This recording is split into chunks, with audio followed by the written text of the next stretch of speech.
what's up, everybody? It is your girl, Donjia M, and we are back with another Ask 15 Questions 2.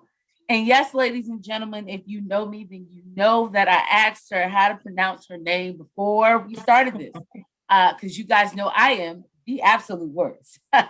But we are here with Lia-Monet, and this is Ask 15 Questions. Let me get it right. Ask 15 Questions 2, a community intervener. See, y'all know what? Y'all wasn't ready. Y'all don't even know where we going with this. Okay, y'all don't know. But Lia-Monet, thank you so much for being here with us today and accepting the invitation to ask 15 questions. How are you?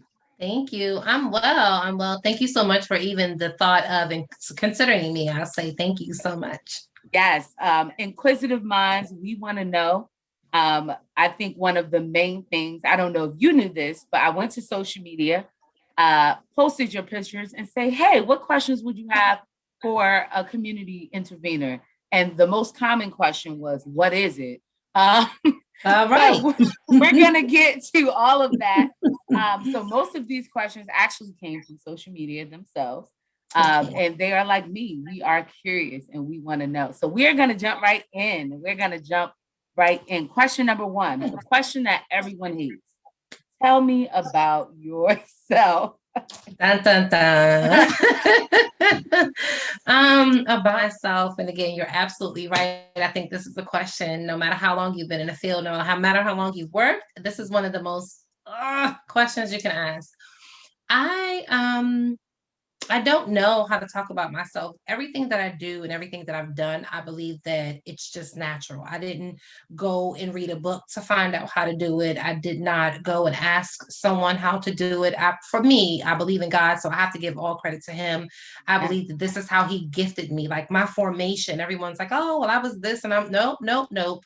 Everything that I am is all because of Him. Everything that I've turned out to be, everything that I'm growing into is because of God. And I know that from a young age, from a trauma, at 9 years old, I knew at the moment of um, it happened to me.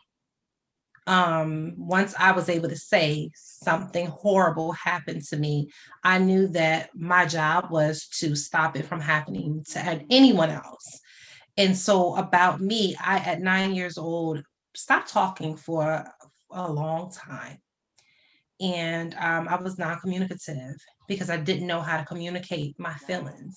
And the behavior of those around me, my mother, my sister, the family, shut me down because no one said, I'm sorry. No one said, are you okay? What do I? No one held me. No one hugged me. It was just like, all right, mommy brought me home in the house. Mommy went to her room. I went to mine. My sister went to hers. And so I had no one to protect me or to communicate with me.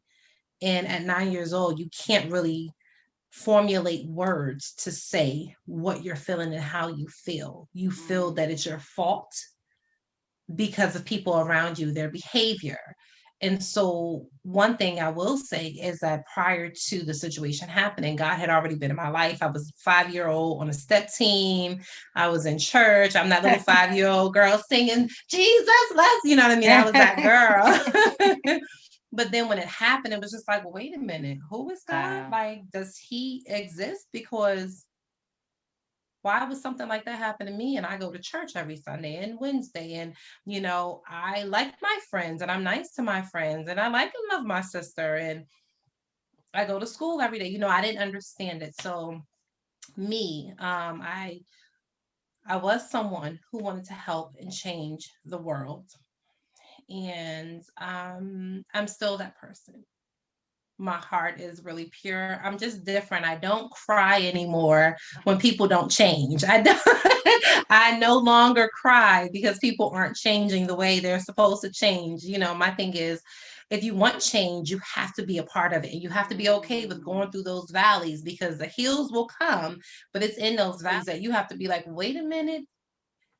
Oh, she came at me again. He came at me again instead of you going back to the old you. Ooh, You have to be willing to go into a new yeah. you And that whole someone smacks your right cheek, give them your left, or smack one cheek, give them you only have two.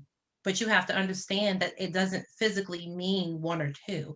It means that you have to keep taking blow after blow after blow because it's building you up. And so at a young age, I understood that. Did it feel good? No. And it Yeah. doesn't feel good.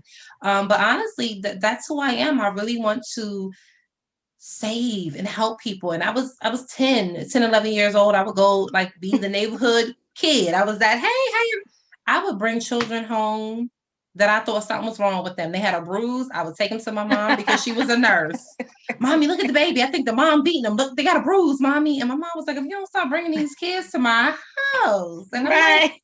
fix them. You know what I mean? Like, fix them, mommy. You can fix them. Wow. I started at a community center, and I would go into the community center and I would just kind of, get people temperatures. And I'm like, well, you look sad. What's wrong? And that's how I started my first group rap session, where all the young people my age, we were in elementary school, but we would talk about stuff we were going through. Wow. Yeah.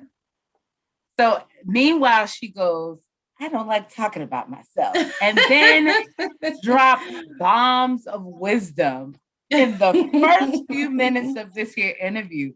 So if you are yet still asking yourself the question, what is a community intervener? It's Lia-Monet. That's who it is.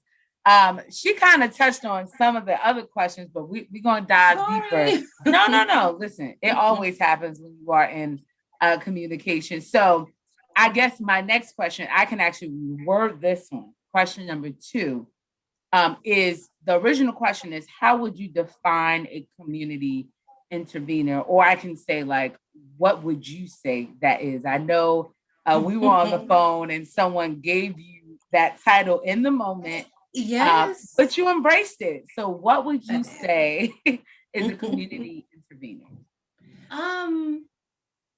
An individual who is willing to go beyond themselves and beyond the people that they're willing to serve and dig deep enough to say, I won't stop until I see what we need to see in order to live. The community intervener for me, myself, I grew up in the suburbs. I knew nothing about an urban community. I was unaware of why. I would look at the news. I would be in Virginia and watch the news in Washington, D.C. and Maryland, and I would find out children were being shot over a pair of Jordans or whatever. And I'm like, what? And here I am. All my friends were playing volleyball and running track, and we're walking on the back of our shoes. I started sending money to the schools. I would work, or my mom would give me money and I would just put it in an envelope and address it to the school and say, give it to a child in need or pay for their lunch. And that's to me what a community intervene. I didn't know. Again, I was in high school, but that's what I did. I was in National Guards, and we, went to Aberdeen Parving Grounds, and I remember children like gobbling their food down, and I'm like, we got 30 minutes to eat. What you rushing for? I didn't know that something was deeper. And so I would literally say, I don't want this. You want some? And I would share my food. And people started like, oh, some people received it. Other people thought that I was trying to be, consider them charity. Yeah. And my heart didn't allow me to see somebody in need. And we were in National Guard. So it wasn't, we were in a military base. We were in military uniform. We were not, they were talking and yelling and cursing at us. And I'm like, oh my God, I'm the little nerd over here talking about, oh God, take the way, my God, well, all the meanwhile, everybody else getting with it.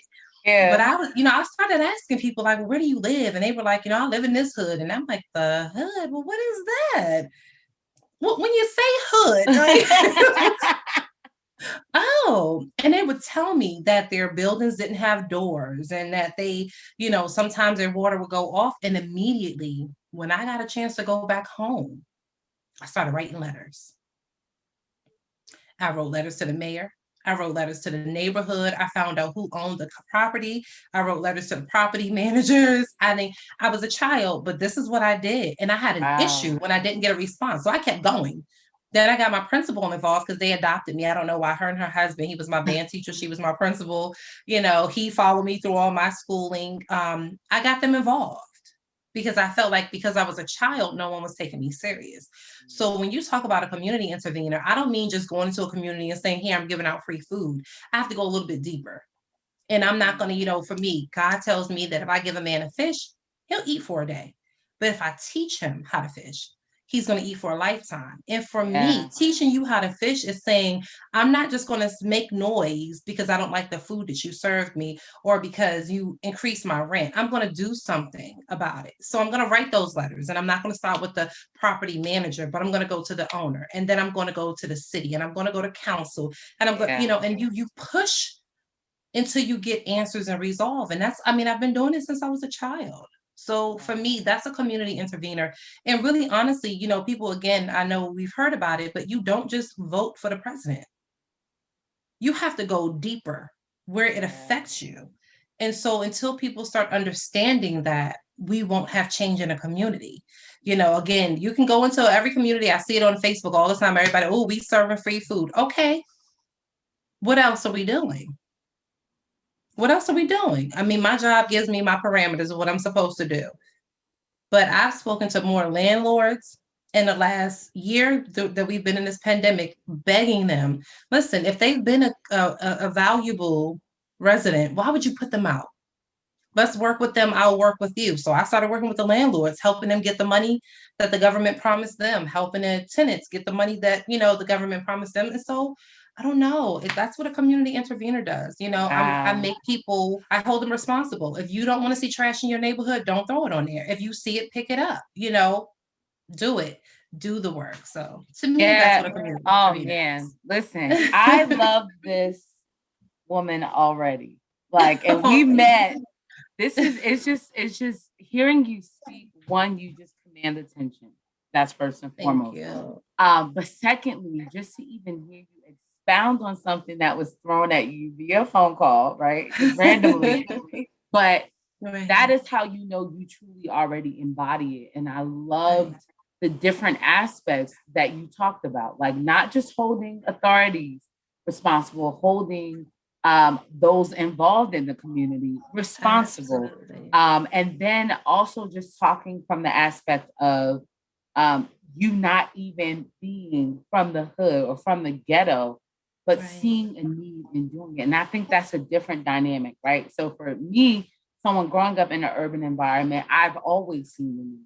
So I want to impact change. And that's a common trend, right? You are in your environment, so you want to do something about it. But to have someone who saw people first, learned about them, learned about their environment, learned about their upbringing, and saw that there was a need, maybe a need that they didn't understand, but knew that there was a need and wanted to help. It's so powerful. It's so powerful. It's so powerful. Woo, yo, this is only question 2. What are we doing here? I hope I'll be crying by the end of this, Jesus. Okay. All right. I think you kind of answered this. If there's more you want to say about it, you can. But question number 3 says, the work that you do now, did you always want to do this? I didn't know it existed. And so when I found out that it did exist, the answer to that would be yes, because I didn't grow up realizing that I was Black and they were white. I grew up knowing that my sister felt that she was better because she was light-skinned and I was brown-skinned. So in my home was a battle. But when I went out to school, all of her friends was just like, yo, we love your sister. Everybody was loving me. We had a great relationship, and I still have a great relationship. Those were the battles we had. We had this girl, mom worked all the time, so she just paid for her to go get her hair done, where my mother was, I'm taking care of my own children's hair. I didn't know that existed. I didn't know that there were homeless people sleeping on the streets or people evicted from their homes. Like when I saw it, it was we went on a field trip and I saw as we're riding through Washington, D.C., all of this stuff on a sidewalk. And I'm like, excuse me, what's that? And they was like, why you always asking questions? And I'm like, because I feel like we're in danger, like clutch everything, get your purse. I'm like, well, I'm not getting off the bus. Forget it. Like we're not getting off, but it shocked me.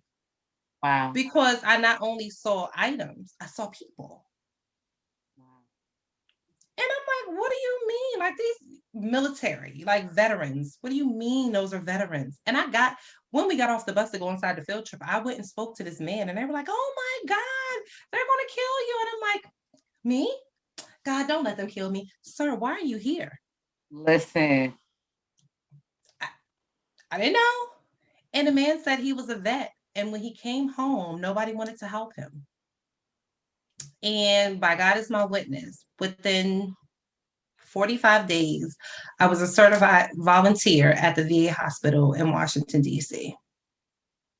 I caught the train and somebody would pick me up from a train station to the point where one of the doctors would take me home to Virginia. Now, I live in Virginia, and this was in Washington, D.C. So I didn't know it existed.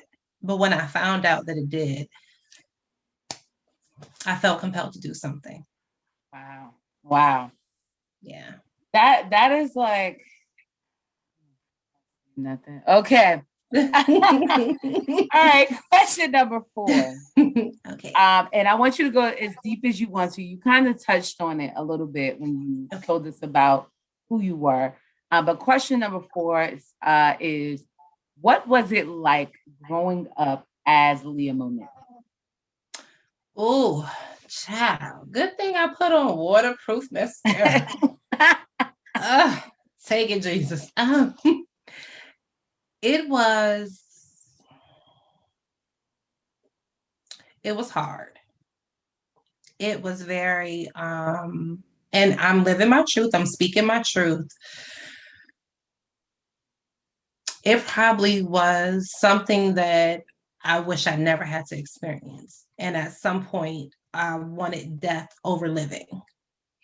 I live, as I said, in a home where my sister was angry that I existed.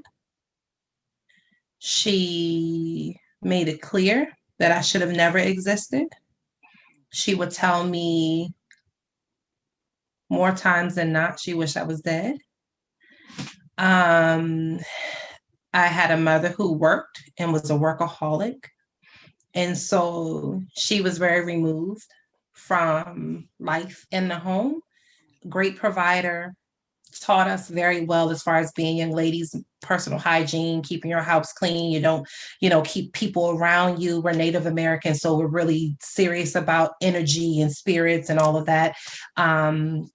My mother was very protective. So again, a lot of my not knowing wasn't only because I didn't watch the news or I didn't have friends that I didn't. Well, my mom kept us protected. So we didn't know about the guns, the violence, that life. We did not know. And I felt horrible for not knowing because I felt like I could have done something about it. But if everybody in my circumference and around me lived in this decent neighborhood and, we didn't live in a most upscale, like we weren't living in $200,000-$300,000 homes, but we lived in a very nice community where every family, every parent was a working parent, beyond middle class, to be honest. But I was so busy trying to save someone because no one saved me. And I gave up my childhood to do it. I tried to live what I considered was normal, but it wasn't. I lived in fear. After my tragedy happened at 9, but I tried to pretend that I didn't because I didn't want people to know. I felt disgusted. I felt like it was my fault. I felt like if anybody knew, they wouldn't like me anymore. So I ended up becoming what everybody wanted me to be. So if this group of friends wanted me to just be this, super sweet, never tell them the truth, I just would be that for them, Wow. If my sister just wanted to, I was always a long curly hair, whatever. My sister always wanted to play in my hair, but it was never like I could do her hair. I never could do, it was always, I had to fit in where everybody wanted me to fit in. And if I didn't, or if I couldn't, then I just would go into a corner somewhere. And in my corner, I would go write. I would write business plans. I would write proposals to open up shelter homes. I would write to BET Teen Summit, which I did. And they end up bringing me on as a youth advocate for the Virginia branch. And so I started working with the DMU and Prince DeJour and all these individuals to bring the connection from the disconnected, which was us children in Virginia who didn't experience all of this, to Washington, D.C., so that we could connect. And so after every show, we talked about real life situations. And then after the show, we would have a celebrity come on and perform. But Lia-Monet was, my whole name is Lia-Monet. And it means a blessed child, a descendant of a protector. And a lot of people will call me Keisha. I grew up hating that name. I'm like, that's not my name. Y'all don't know how to spell. You don't see an H in my name. Look at it again. Who you calling? People started thinking I was rude. I stopped answering people. They were like, Keisha. I'm like, Keisha. Like the teacher called my mom and said I was disrespectful. I'm like, she lying. She called me Keisha. That's not my name. And so at some point, when I realized that people weren't willing to address me properly or say it right, I just started letting people call me a different name. And so that built me into not living in my truth. It made me live a life that was dying for acceptance from people. And it took me a very long time. And because I had never received any help or counseling for my situation, I thought that's what I had to do because no one told me anything different. And by the time, it was 7 years later, by the time my mom took me to a counselor to talk to someone, she took me to a man of all people. And I'm like, God, you sure this my mother? Because I mean, wasn't really smart, you know what I mean? Like, but I was shut down. My heart was covered, you know what I mean? My heart was covered. I was protecting myself, or so I thought. And because no one, again, taught me how to effectively communicate, I would say something and people would challenge me. And I then would lash out. Like, and it really groomed me into something not so good because it was either black or white. I liked you or I didn't. Either you're going to do something or you're not. Give me an answer. If you can't, I'm going to go to the next person. I don't want to waste my time talking to you. Give me somebody that I can talk to. But it was a hurt child and no one understood it. They just thought it was disrespect. They thought I had an attitude problem. It was the, black woman attitude, the rowdy, whatever the case may be. And it broke me because I'm thinking to myself, no one had ever asked me, was I okay? Or how was I doing? No one asked that question. And it was, you were a child, stay in a child age. I was 11 or 12. I would walk to church on a main highway, no sidewalk, because I thought that would save me. I thought that would be the saving grace. Like I thought God would finally come and say, I didn't do this because I wanted to hurt you. That at some point this was going to be a part of your story. Like I wanted comfort in knowing that I was not being punished for what happened, that he didn't consider me this dirty, unworthy wretch. Like I wasn't, the gum, crook on the bottom of his shoe. I wanted to know that I meant something to him. And they kept saying it in church. And I'm like, okay, I'm starting to feel like somebody lying to me. Somebody tell me the truth. Somebody gotta tell me something. Don't have me keep singing these songs and y'all in here acting a fool. So I started watching everybody else and I'm like, somebody lying. Somebody is straight lying. Who is this God? And my godfather happened to be the pastor of my church. His wife was mommy. And I'm just like, all right, Dad, you get up Sunday after Sunday after Sunday. The deacon and the deaconess over here, they don't belong together. This deacon over here, I know him doing some drugs, God. Like, Y'all see this? I see it. Stop reading, people. I was child, but I found out at we were at a Gainesville Baptist Association, and a pastor said to me, "You're gonna be prophesying over people." I'm like, don't tell me that because they're gonna kick me out of the church. Don't tell me to prophesy over these people and they over there kissing cousins. I mean, yeah. And I found my comedy and my healing. Like that, my comedy became my healing. But when he spoke over my life, and then I started beginning to get confirmation, it scared me. As it does. Oh, I was like, I don't want to know these business cheese. I don't want to know these folk business, but it was something I would share stuff with my dad because I would be my godfather right there with him while he would be writing his sermons, and I would ask questions. And then I would tell him, do you know so-and-so is doing this? Because you the pastor, you should know this. You know what I mean? I would share with him. Mm-hmm. And a lot of things, it was just like, oh, she's a child. She doesn't know. And so again, shut me down. Silence. Yeah. I silenced myself. And so I kept running from God, but I would do a little bit. I started doing just a little bit, enough to say that I did something because I knew it was a requirement of God, but then God kept, do it. And I'm like, because they're not listening. They don't hear me. If I'm gonna give you something, God, I'm gonna give my all or nothing. And yeah, that child grew up so confused, and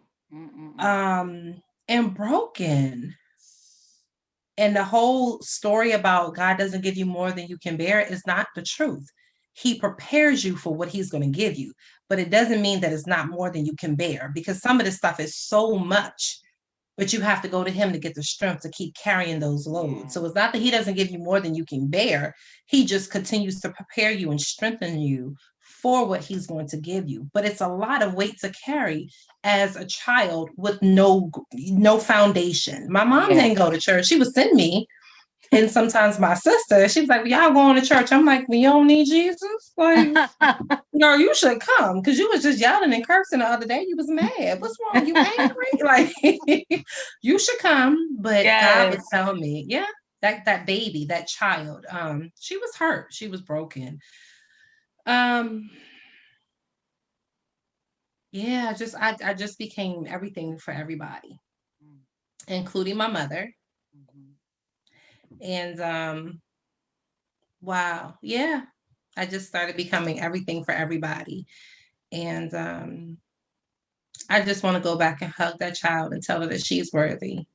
She deserves to be here, and that she's worthy. And that's probably the catapult to the work that you do, so you can hug those children and tell them that they are worthy. Absolutely. Are worthy here. I can attest to that. Growing up in the Black community, okay? I just did a video on my YouTube not too long ago, talking about the dangers that we had in grooming children as adults. Yes. I realized the adult me had a lot of issues because of the things that was said to me, done to me, that I seen as a child.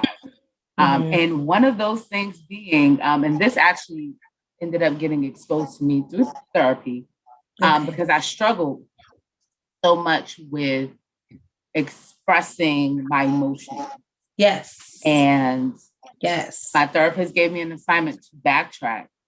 And I am horrible at backtracking sometimes. But I prayed and I asked God, I said, God, take me back to this moment. And sometimes I can be a dreamer. Other times I'm like, God, don't show me. I'm like, you. I was that kid. Yes. And God took me back to the place of the moments of staying in a child's place.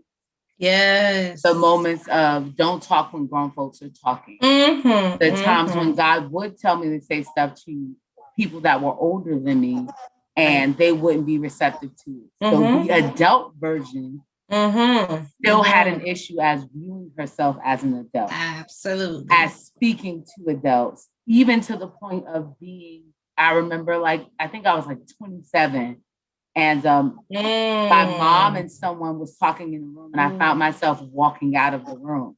And the person was like, what you doing? I'm talking to you too. But being so used to getting out of the room, staying out of grown folks' business. Yes, ma'am. So I struggle. Yes, and yes. I know that is a real thing. And if we are not careful, parents, listen to me. Adults, listen to me. Yes. Children, they grow up. Yes. They become adults. Yes. They have to live and thrive in this world. And sometimes we make it harder for them. Absolutely. We'll point the finger when everything goes wrong with them. Absolutely. But we won't take ownership of the stuff that we've done. Absolutely. That caused them to be like that. But yeah, that's my little caveat. I can agree. I love it. I can attest to all of that. Because it's hard. It's hard. So the young child me, I did have to go back. And I had to let myself know now, like, you are a woman of God. Absolutely. You have to know that. Yes. Get out of that and break free of the bondage of your past. And like you've been saying this whole time, living in your truth, right? Being able to embrace things. And I love what you said about weakness. And I'm reminded of the scripture that God tells us that his strength is perfected in our weakness, right? So there is nothing wrong with being weak. And that's something as an adult that I had to embrace. Like, if I'm not okay, it's okay. Because guess what? God is all right. He's great. Like, he got this. Yes. So yes, I can attest to that. All right. I don't know if we should go to 5 because I think you've been saying it throughout this whole time, but let's do what inspires you? That's number 5. What inspires you? So if you could let's list 5 things. Let's list 5 things that inspire you. 5 things.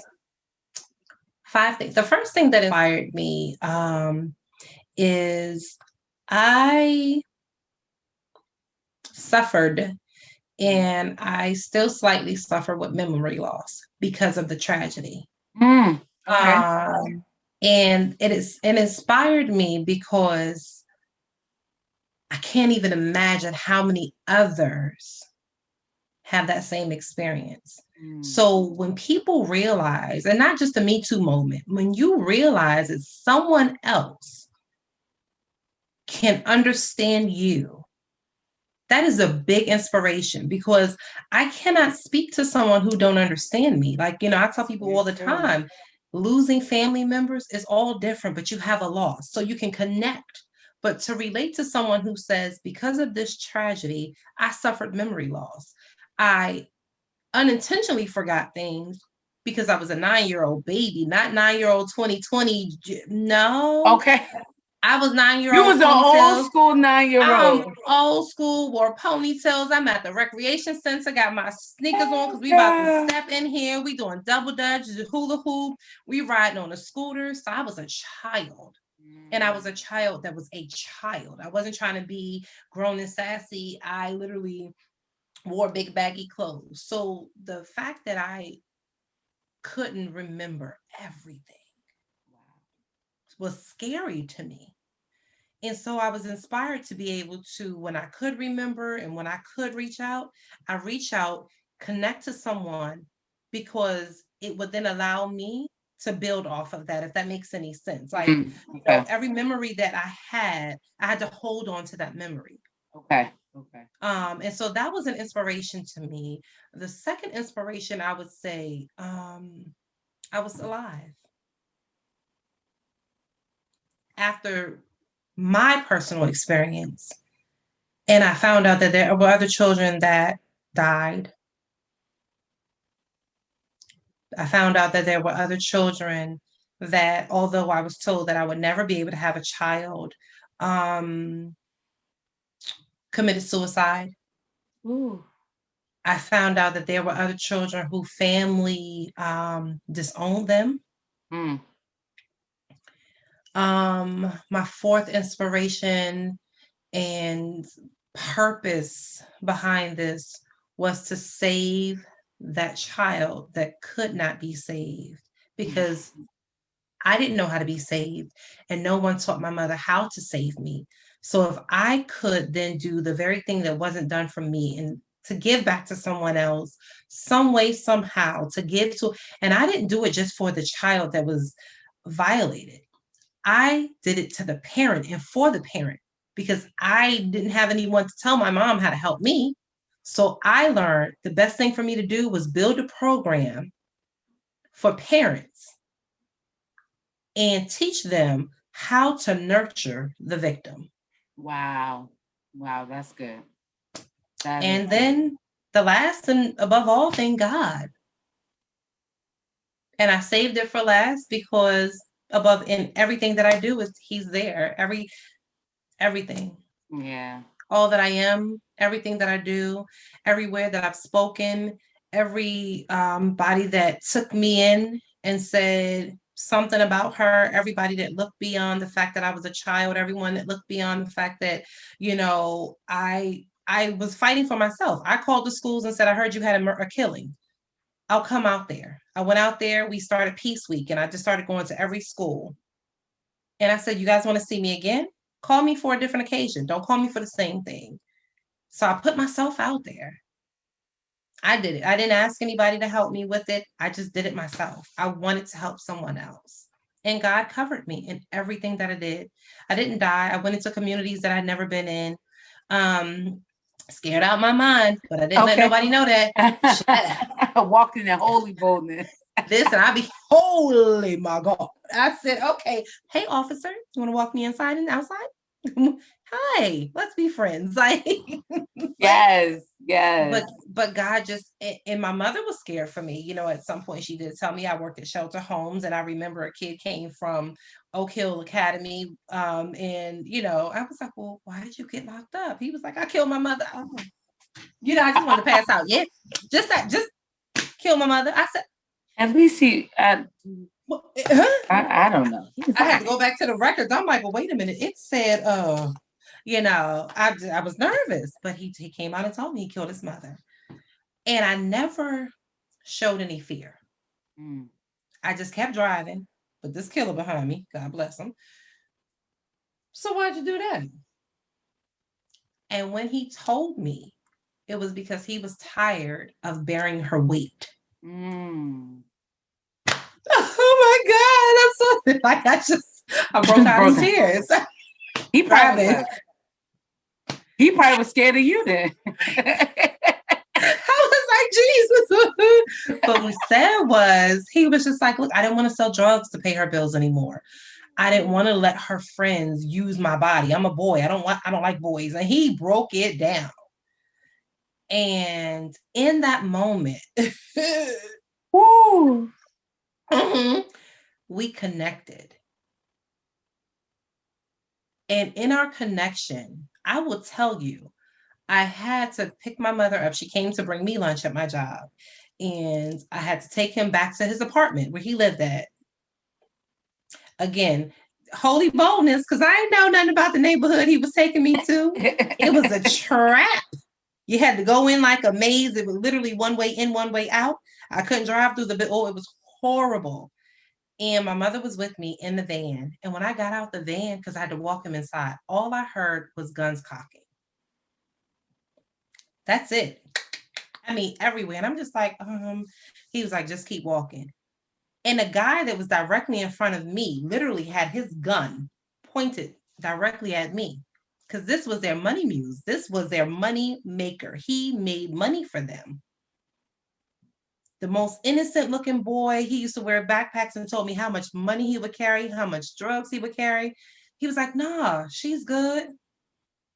That's all he said. Hands up. Nah, she's good. That little boy saved my life.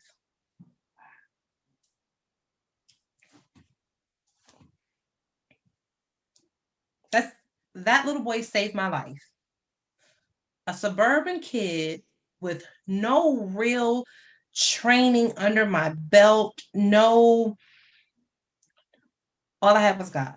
That's it. And that's all. Listen, if I'm honest, I'm not sitting to preach up on here, but this is all we need. That is the reality. College is great. School is great. Yes. Experience is great. Yes. God is greater, right? Ooh, I've seen absolutely. him take people that's not qualified. And if God wants you in that position, as Come on long as now. you build yourself to his will and his Absolutely. way, you'll be in that position. And people be like, you making what? And you don't Exactly. have what? Right. Oh, you was a high school dropout? What? Yep. What? God does things like that. He And we does. gotta know that. Like we have Yes. to know that. And that Yes. that story is amazing. And it was the God in you that connected with him. Because who knows? Like he probably wasn't even that blunt or honest with anybody. But to be I'm able to sure. make that connection, because had you guys had a bad experience, Well, maybe it I would wouldn't have not be been sitting. no, she's good. Right, child. I Get definitely up. wouldn't be here. Yeah. My God, you wouldn't be talking to me from above. I would have been in a grave somewhere. My God. Oh But my yeah, gosh, but that yes. is amazing. That is amazing. Okay.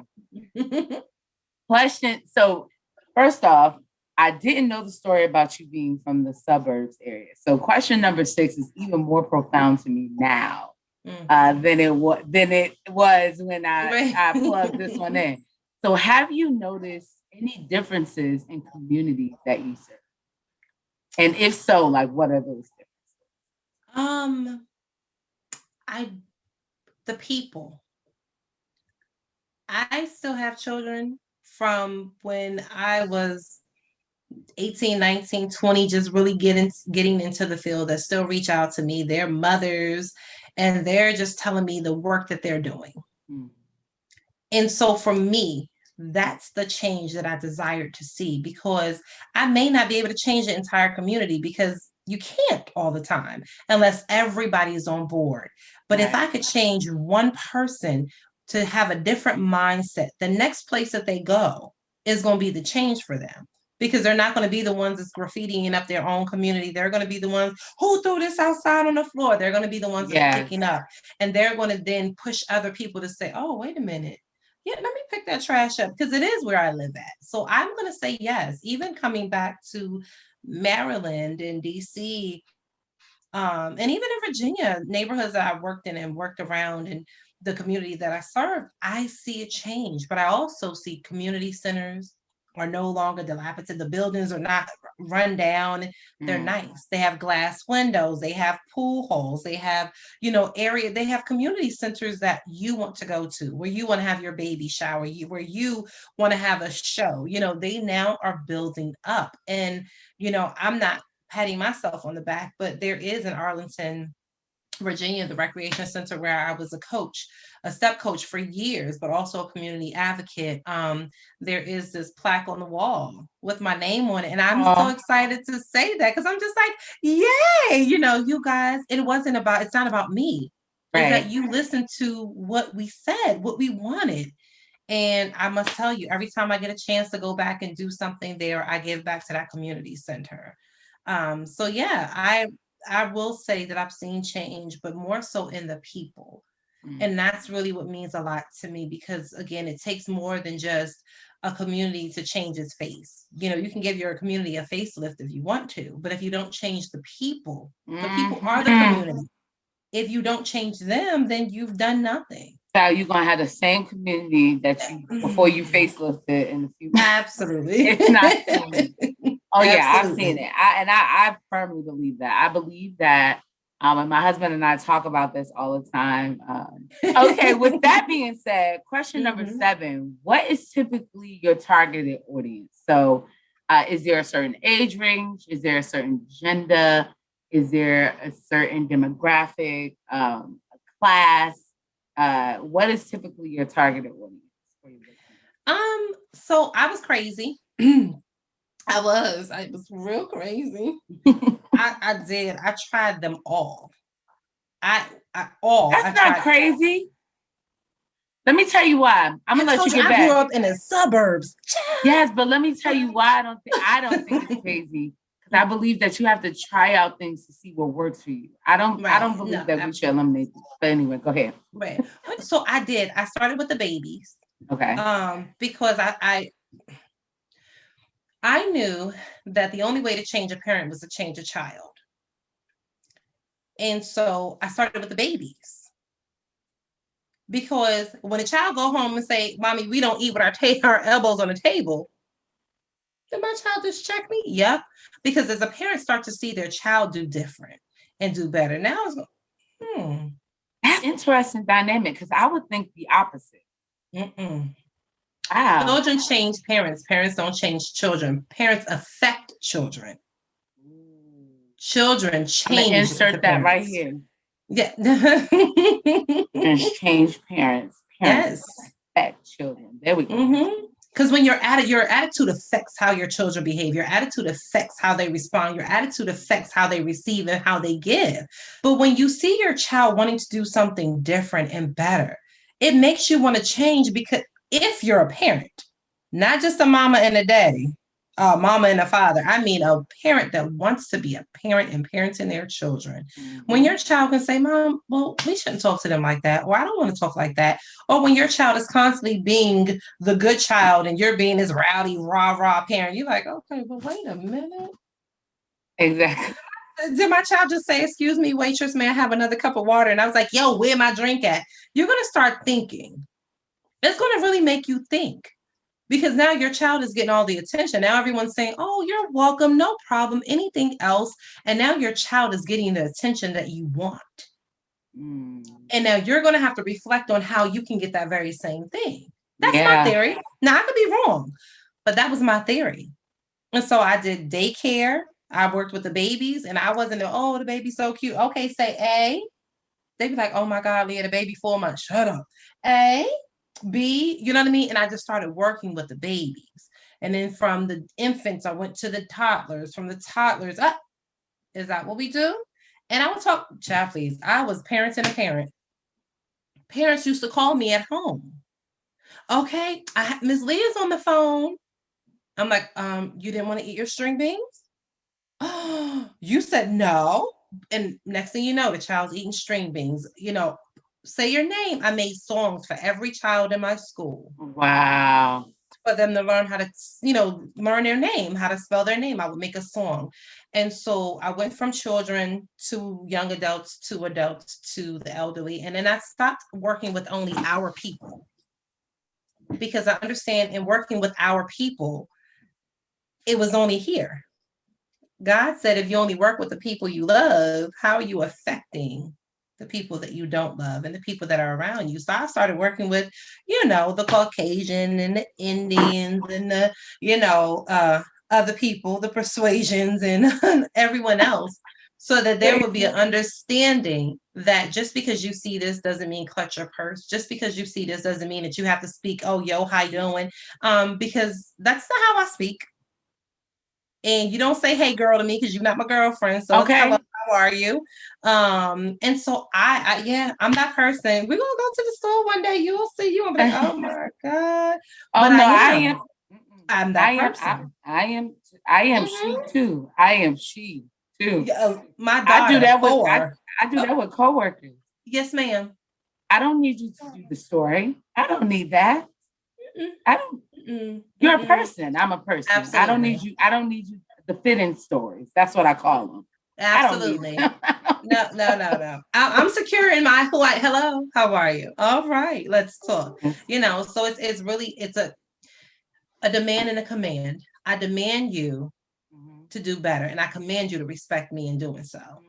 And so I'm really big on making sure that I don't just place myself in a bubble, that I only direct my service to just one particular crowd. I mean, people are like, "Well, how do you identify?" Well, I have a woman that makes 6 figures. She's Caucasian, but she's a part of my program with us in mind. She's mentally abused by her husband. Not a good parent. She pays her children to go off and do their thing, but she knows nothing about her children. Wow. And she is misplaced at her job. She was given her job. Okay. So we open ourselves up to everyone. I am a woman. I am a woman who's been through something. I'm a woman that was, I faced a horrible trauma. And so I can relate to my people. Right. So I do give back specifically to women. There is a woman to women's organization, a division of my program. But I don't like hide myself. I don't hide from men. I actually had a young man that called me today. Well, he's not young, 45, called me today crying. I don't know how I'm gonna get myself together. Well, honey, you called me last year talking the same thing. And a year before that, and 6 months prior to that, you called me again. And are we still on the same conversation? I gave you a plan, work it. Call me when you put it in action. Before I would be like, oh, well, if you want to see change, be a part of the change that you want to see.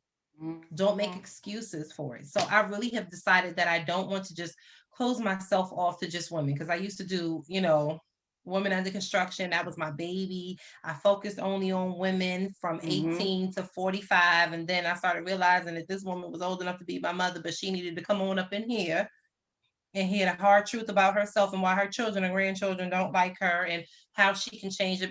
So I really do open myself up and expose myself to all individuals from different walks of life. I really honestly do. Even as a mentor, I will, again, I work with 18 because sometimes I have to get a little tough in the things I say. I try to keep it holy though. Some people test my Jesus to it, my God. But I try to keep it holy. Yes.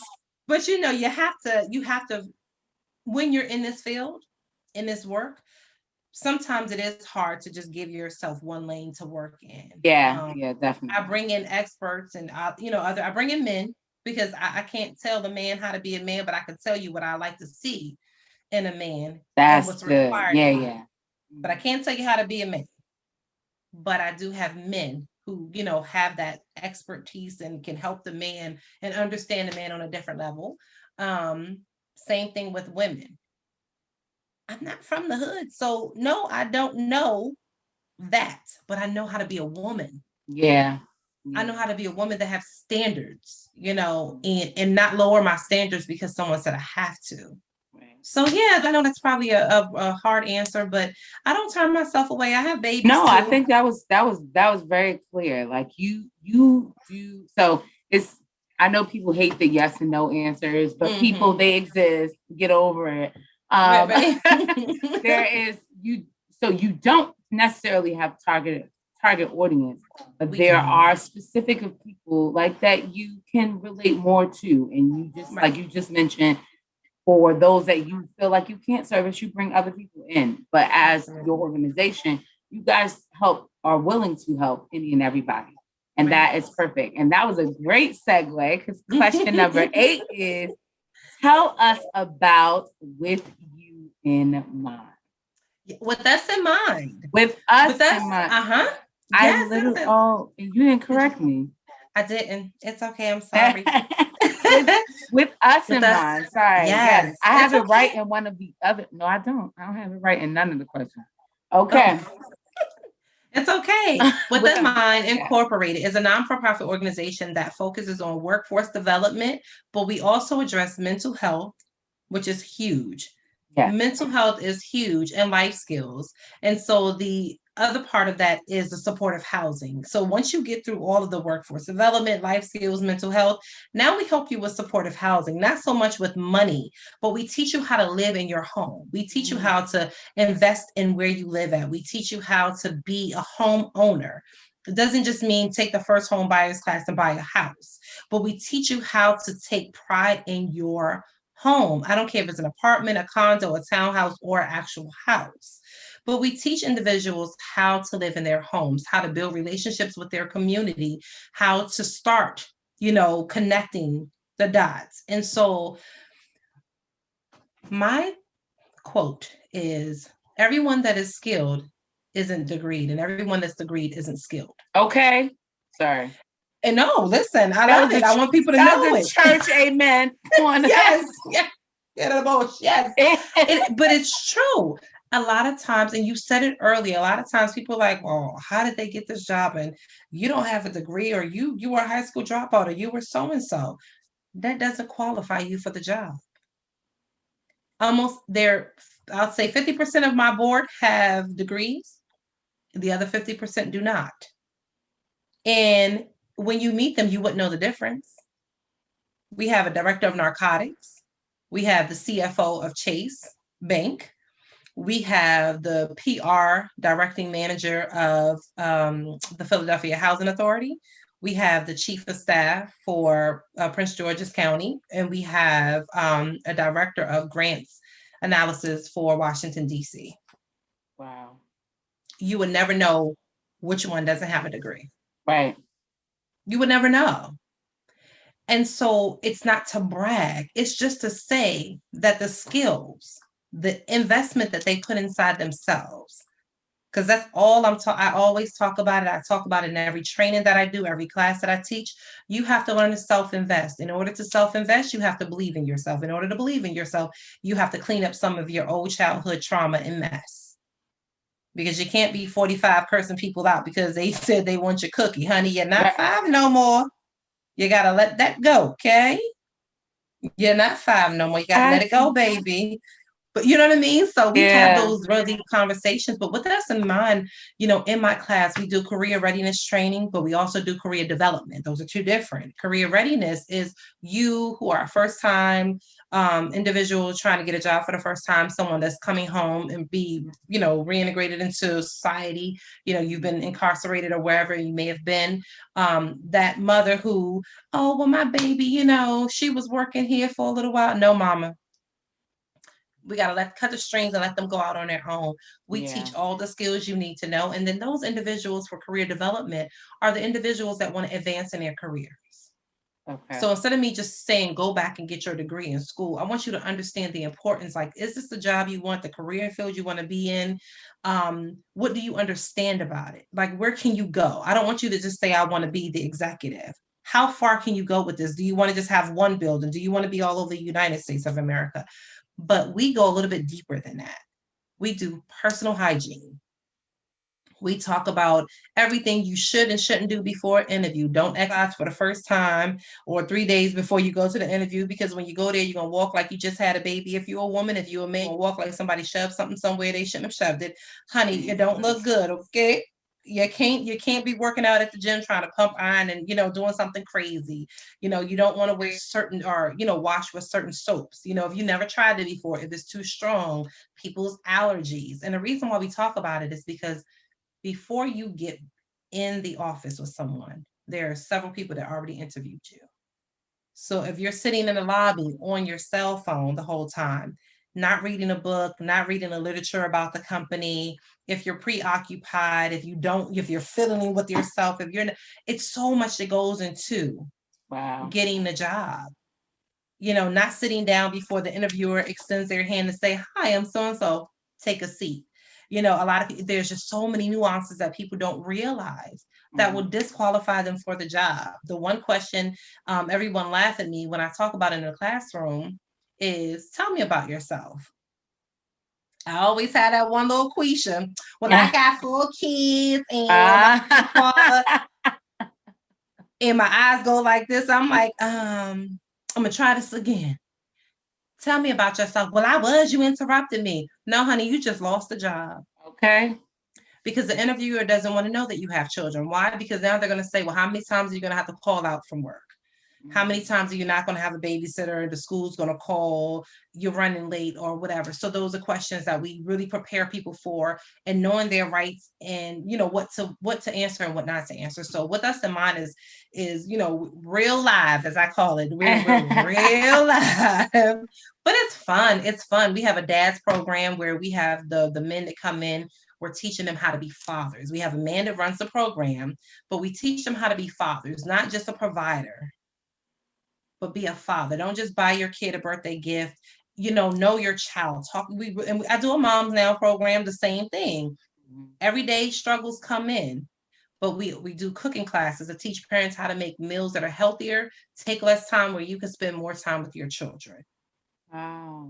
We're having too many suicidal rates, or the suicide rate, I should say, is rising because parents don't know that, oh, well, she was happy. I just got her the new iPhone 12, honey.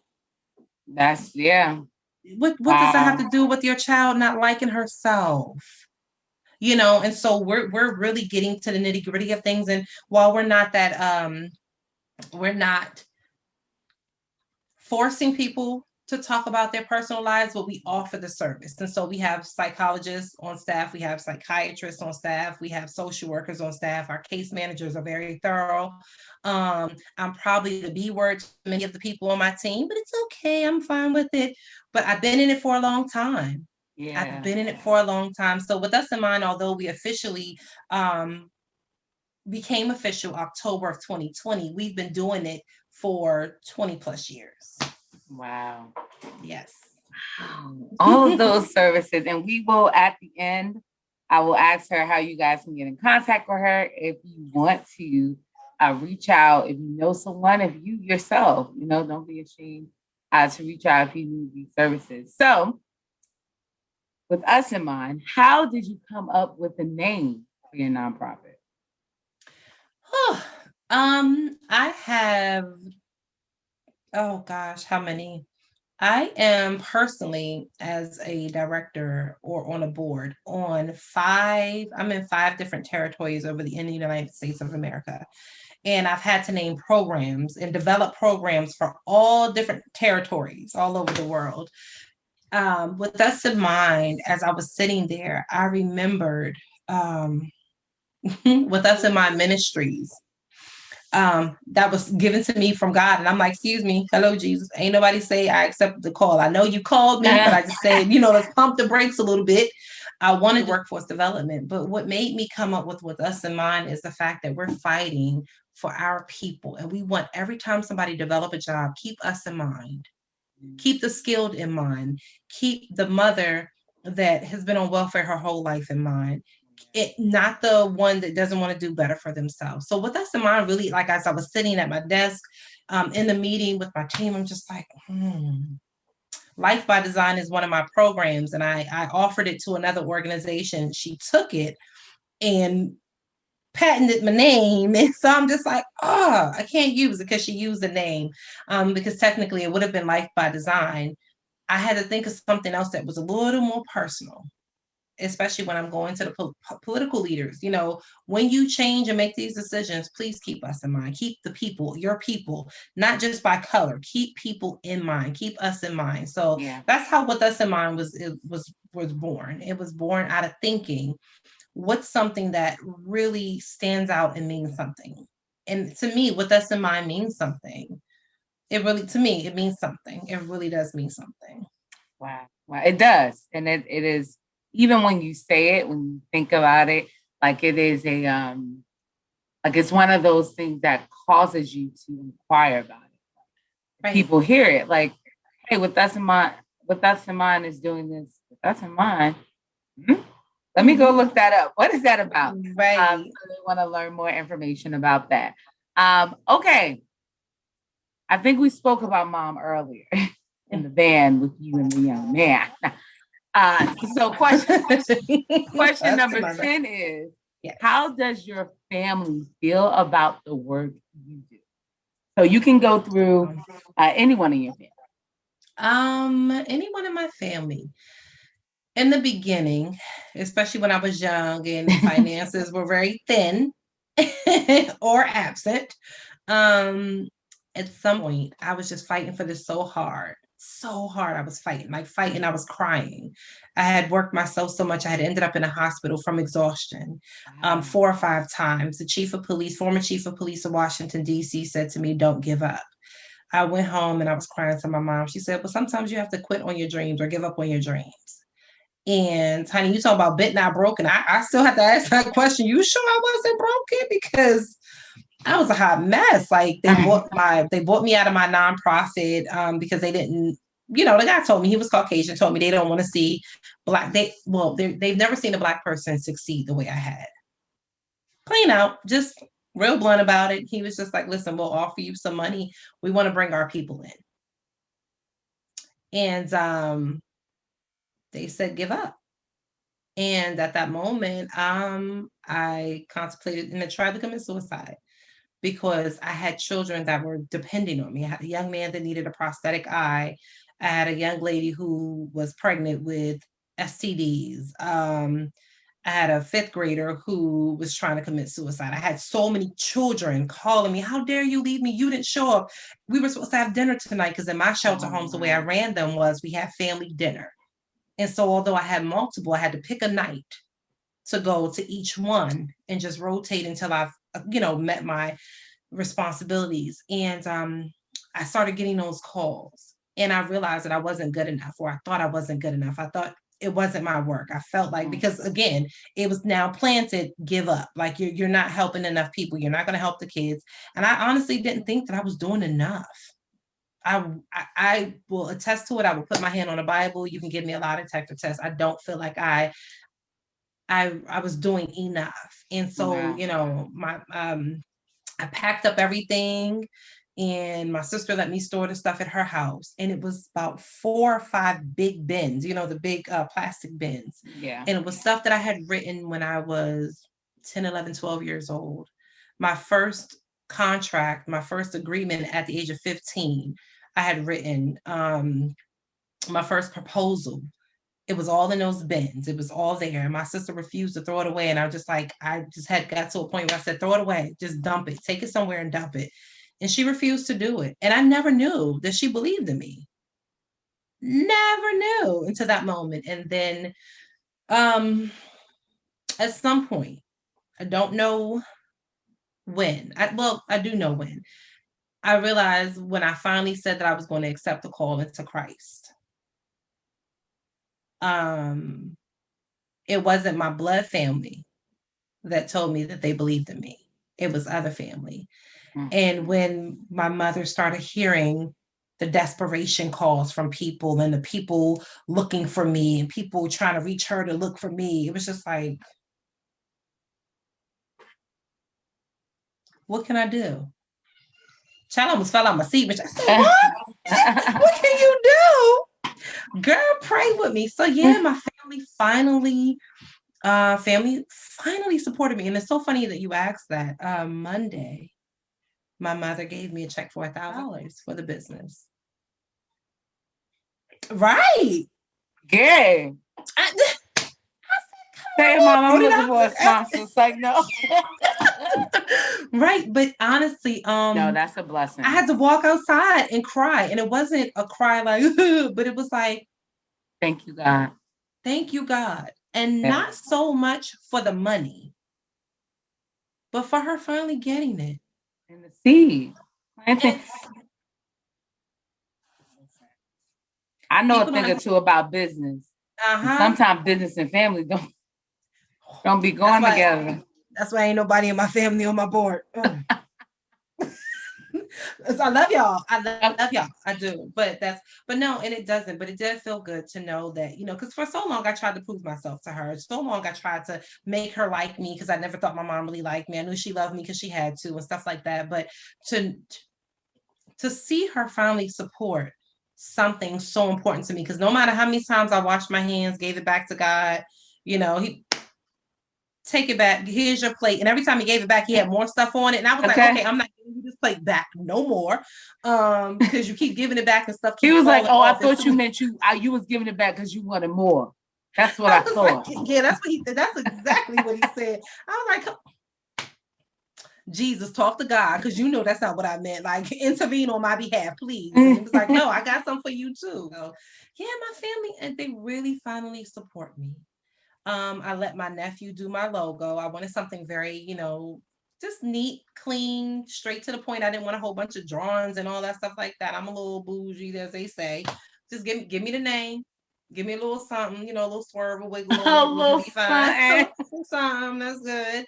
So my nephew did the logo. My sister is. If you don't mind, we'll insert it here. Yes. Yeah. Pop it in here somewhere. All right. Yeah. My sister's a graphic designer. She, knows my taste. So I'm really like, well, I would like this and I prefer this. And she's like, okay, I know what you want, da. And she makes it happen. So I will pull them in when I need little design ideas and stuff like that. But yeah, my family supports me. So it feels good. Yes. So that is beautiful. Yeah. Yes. I love it. Okay. Right. Take wherever you go. So question number 11. Mm-hmm. What is the most difficult thing about servicing the community?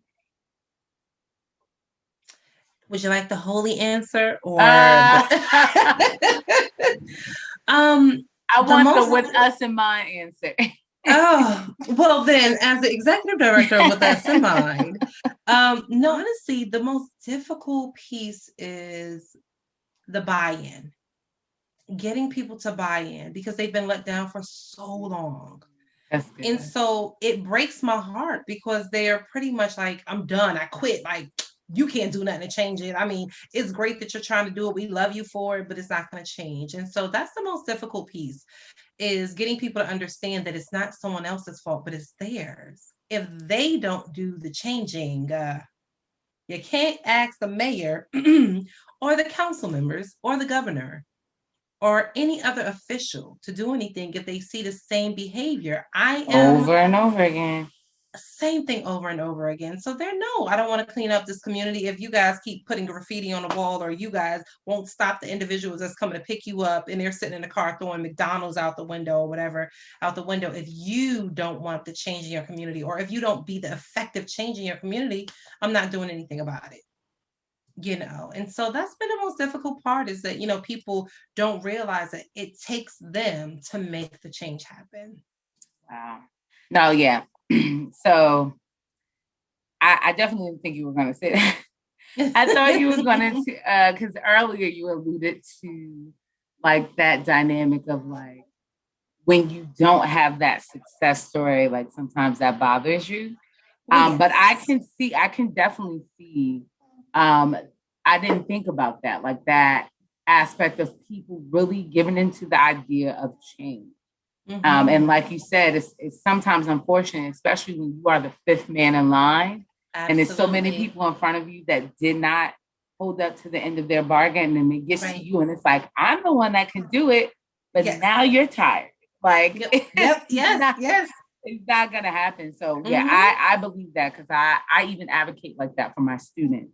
Right. Um, you want some type of change, but I need you to do this thing first. So Mm-hmm. then when we push for the change, we can really have this evidence that Leverage. You have to have leverage. Yes. yes, yes, You have yes. to have I said, leverage. Like, honestly, and the other part of it, I will say what's difficult is I'm not from Jersey.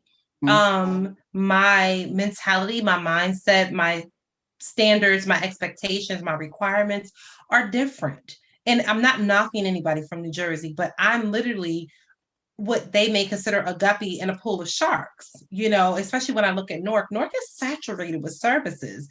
And here I am, this, suburban girl, as they say. I'm like, no, but I lived in Irvington. I lived in the hood before, guys. Come on. But you have people that are politically connected. You have people that are tied, and you have individuals who say, look, I don't want to do the changing. Just get me the job. And my thing is, no, I'm not just going to get you a job because you're going to be out of this job into another one. And you don't learn how to self-invest. You don't want to come to work on time. You don't want to do your part. You just want somebody to give you something.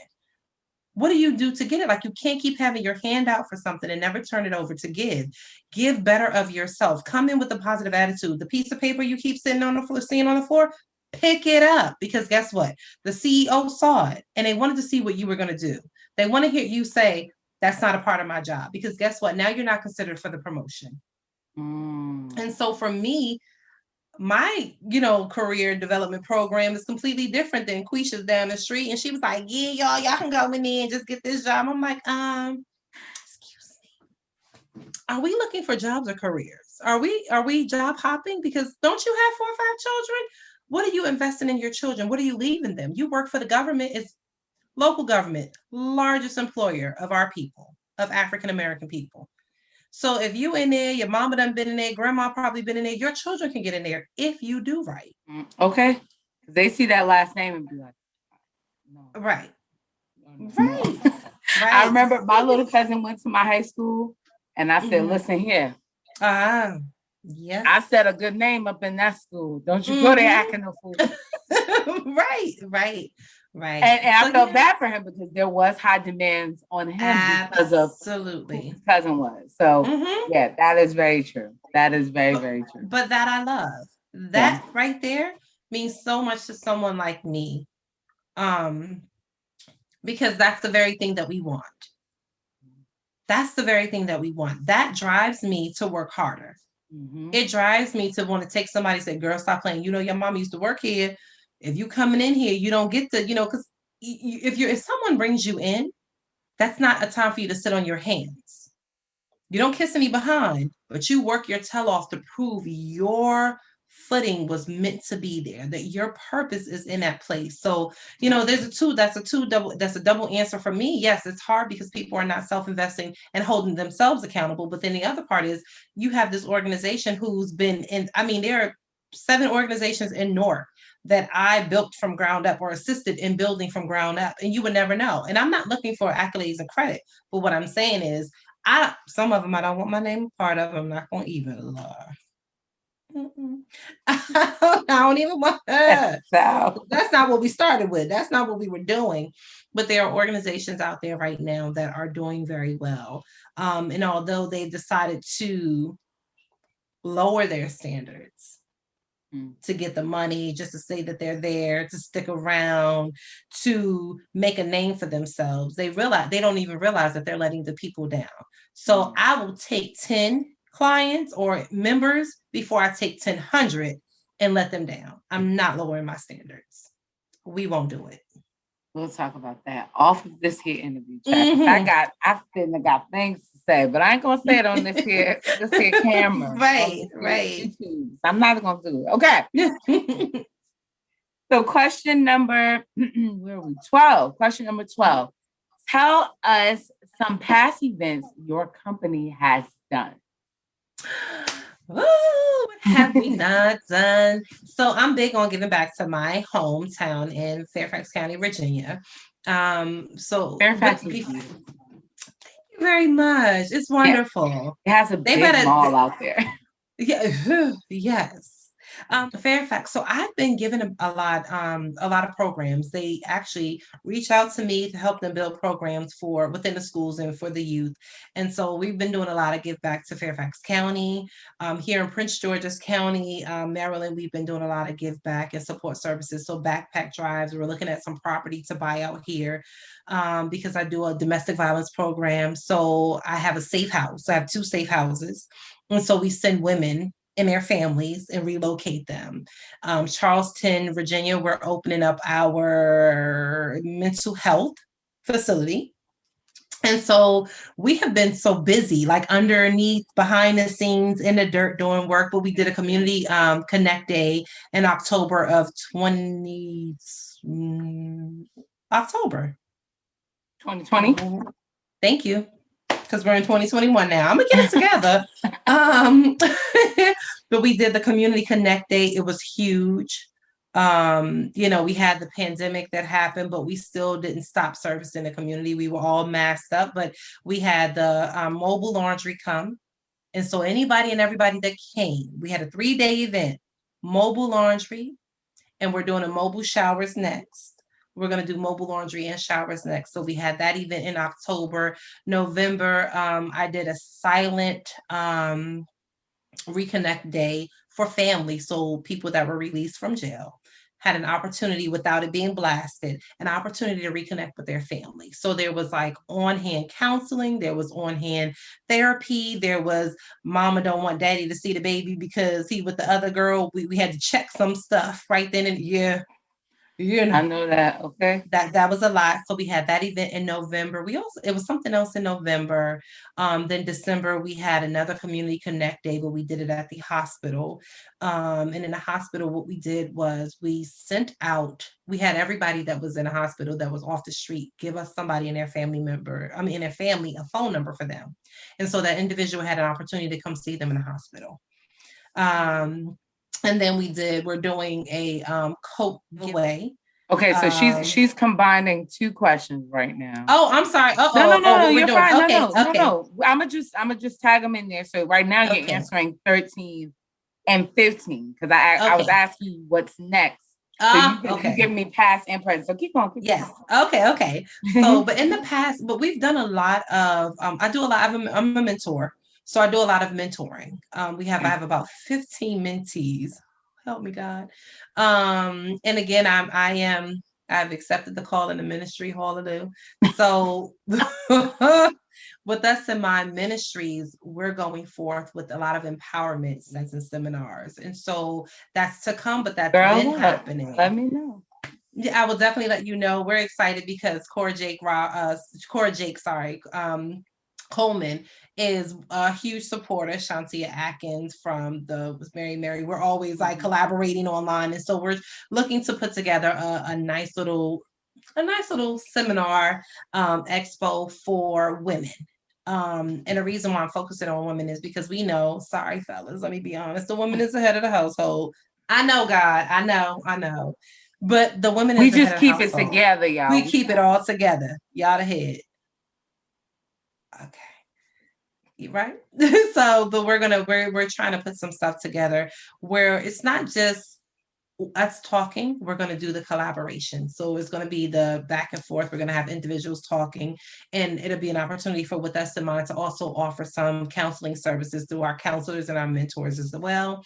But honestly, With Us in Mind, I've been doing career readiness trainings for a long time. I did it for welfare, the Department of Welfare and Family Services. I went in as a mold, and as a mold, I said a mold. I went in as a mold and they had no idea who I was. So I went in to experience what everybody else was experiencing.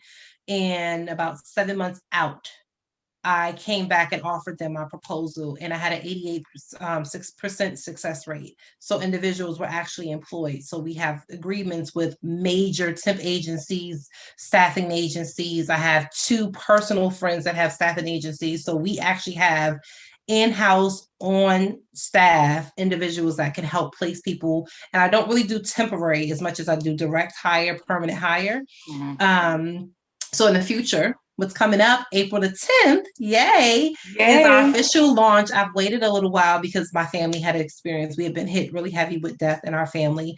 And I just needed some time to kind of go through that process. But now that we're in an upward motion and I'm ready to, get back out there, we're going to have our official launch on April the 10th from 3 to 5. It's going to be virtual and in person. So I'm super excited about the launch. I'm going to put that link down here as well so you guys can click and RSVP and all the things. That would be exciting. Thank you so much. October, we're looking to do a major event. It's kind of before I announce what we're going to do, because October is breast cancer awareness as well as domestic violence. A lot of times domestic violence get overshadowed because of breast cancer. And so what I've spoken to my team about is making sure that we never let victors, I don't call them victims, we let the victors know that they're just as important. Like, not the cancer doesn't, supersede, but cancer, you have your day. We're going to have ours, but it's going to be our 1 year anniversary, our official 1 year anniversary. I keep saying it because we've been around for so long. I just finally made it official because I stopped running from it. So we have that. And then throughout the summer, you'll be seeing me come online doing a lot of empowerment, mentoring, support services through nonprofits, Blacks and nonprofits. You'll also see me just doing some moments with Leah where I come in and just do inspirational moments and just kind of encouraging the people. Yes. Yeah. We cannot wait. All of that sounds so amazing. Any flyers or anything? It's all, y'all know I'd be adding the stuff. Yes. And anything that you can click on and go to, it will be in the description box. Okay. Yes. So we had to switch out questions. Don't be sorry for it because I felt it coming. But it was good that you was going there. So I'm gonna switch. This is going to now be question 14. How can we support your nonprofit and the work that you do? Listen, send people. I mean, I really just encourage people to come and not be shy about what they don't know. Like, literacy is a major component of With Us in Mind. And it's just really learning how to communicate effectively. Get just a refresher, if nothing. You know what I mean? Obviously, money is always great because we're able to give to those people who cannot necessarily afford some of the classes, even though the classes are not necessarily paid for out of pocket. We do staff development. We go into companies and we do staff development there. We're going in schools and we're doing, financial literacy. So it costs us to have to do some of these programs. But again, financial literacy is not just knowing how to save money. save, investing. You have to know how to pay your bills. Just because your Okay. check says 1,000, you cannot afford an $800 rent.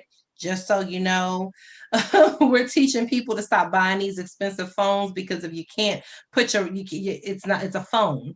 And if we don't continue to buy these items, they won't keep pricing them the way they're pricing them. So we're really teaching people how to understand what they're doing, how they're spending their dollars, how to put your money back into your community, and expect change, but demand change. Yeah, I want it, but again, I ride through the streets all over and I'm seeing the roads are raggedy. That's because you're not calling and complaining about it, because then they have to do something about it. Your car keeps getting damaged by these potholes. You can call, they have to pay for it. So for us to go out there and give you the knowledge, we would need the funding to be able to, do a little bit more, but we also need the support. We need to see you guys on Facebook, liking, Instagram, asking questions, letting us know what's going on. If I don't know what's going on in your community, I can't help you. If I don't know what's going on in your family, again, this is a no judgment zone. No one's judging anyone. Mm-hmm. As much as I may have been raised in a suburban community, I never look down on the urban community. I never look down on anyone. I never do, and I never will.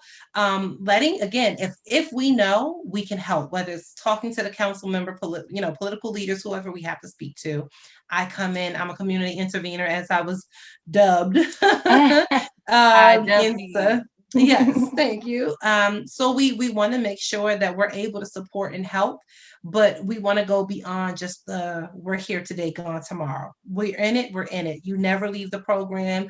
Once you graduate from certain programs, we bring you back in to be a mentor and do the hand up. So you take the next person that was, under you, and you teach them how you became successful. And again, you can continue to come through the courses as much as you want to. But although we get grants and we're applying for grants and we receive additional funding, it's always good because we have programs that we can put into the communities, whether it's coming into specific communities. We can come into those communities, whether it's RPM development, whether it's, what is the other big one? The other development. Sorry, I can't remember their name right now. But we go into these communities and we have programs just for them. You don't have to go elsewhere. We can bring it to you. But it takes money. Not in nature. Not in nature. It's one more, and I could see their name. Oh my goodness, they're pretty big.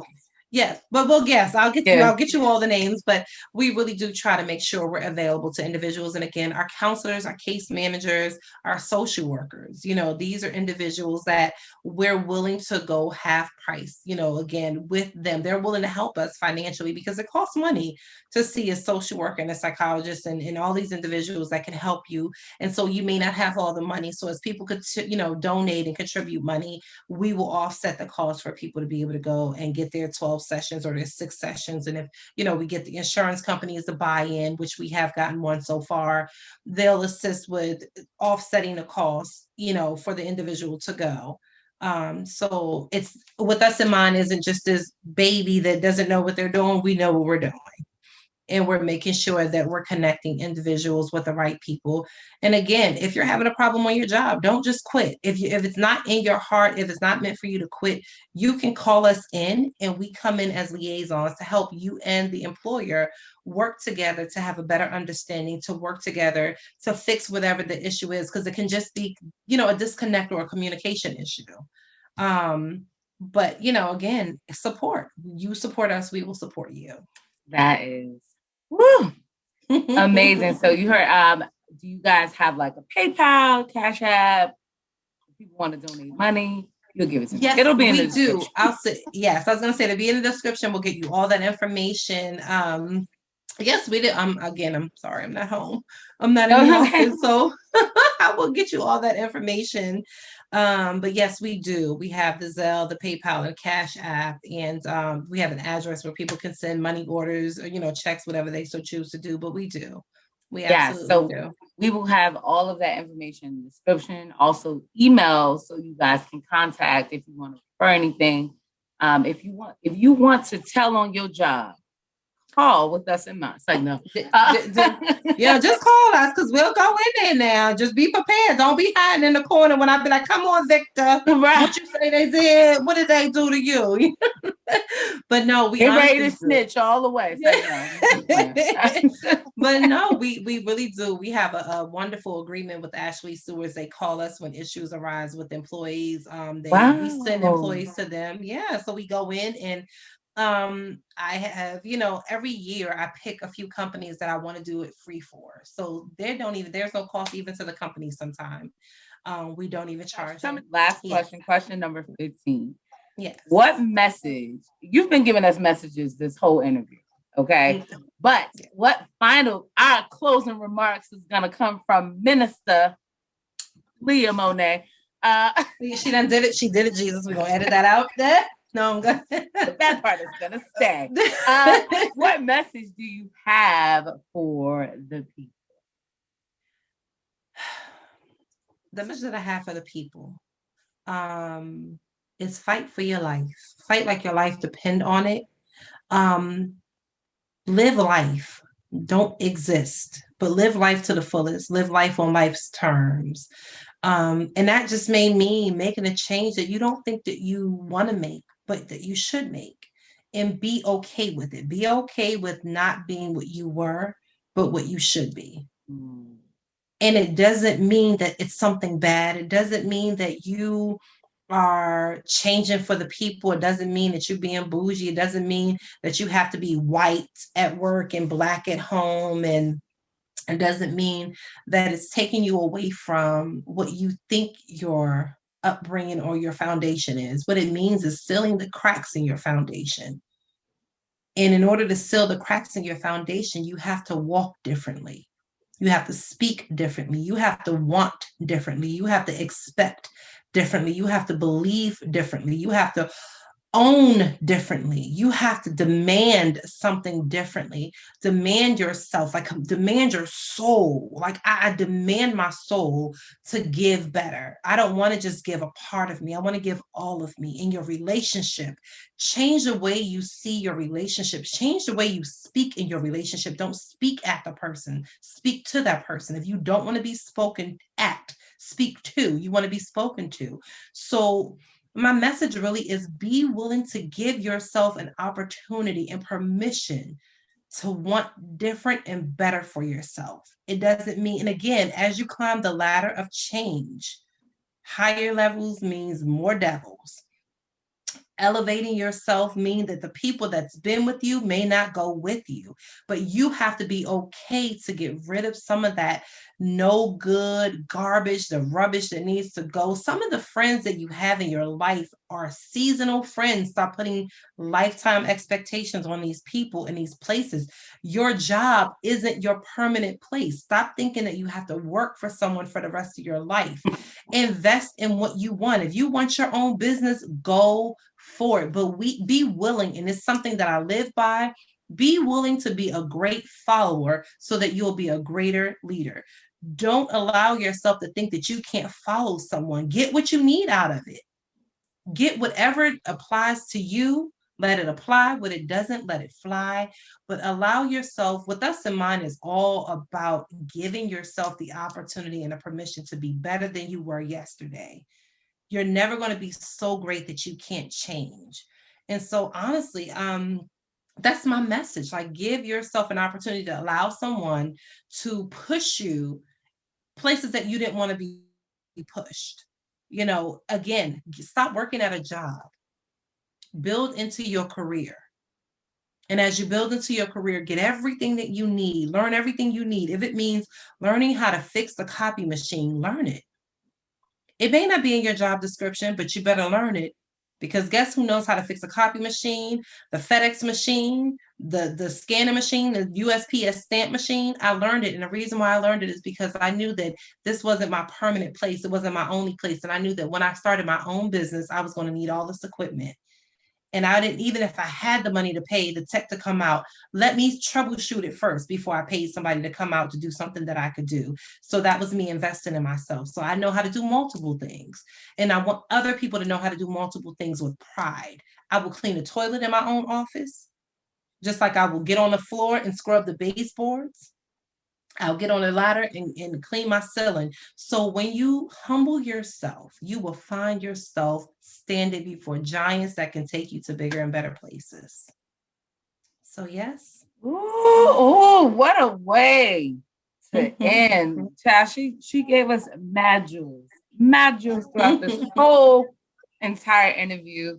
Again, everything will be down in the description.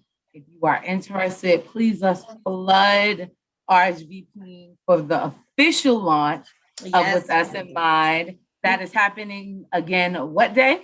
April the 10th from 3 to 5 p.m., 3 to 4 virtually. Yes. Yes, 3 to 4 virtually, the official launch. I will put the event because I did see the event page on Facebook. Okay. So I will definitely put that link so you guys can click and go RSVP so we can be a part of this monumental occasion. But Lia-Monet, Minister Lia-Monet, thank you for coming. For coming on and blessing the people and telling us all the things and sharing so much wisdom. We appreciate it. And answering our 15 questions, right? Like you superseded 15 questions. But we are so grateful for just the information, the insight that we learned about a community intervener. And as she said, she was dubbed that title. What do you really call, what is your title before you were dubbed that? They call me the Fixer. I've had that name for about 24 years. She done upgraded. Community intervening now. Yes.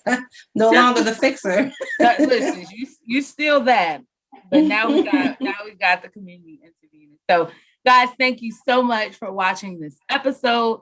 And as I always say, make sure you are living in purpose on purpose. Love you guys. Bye.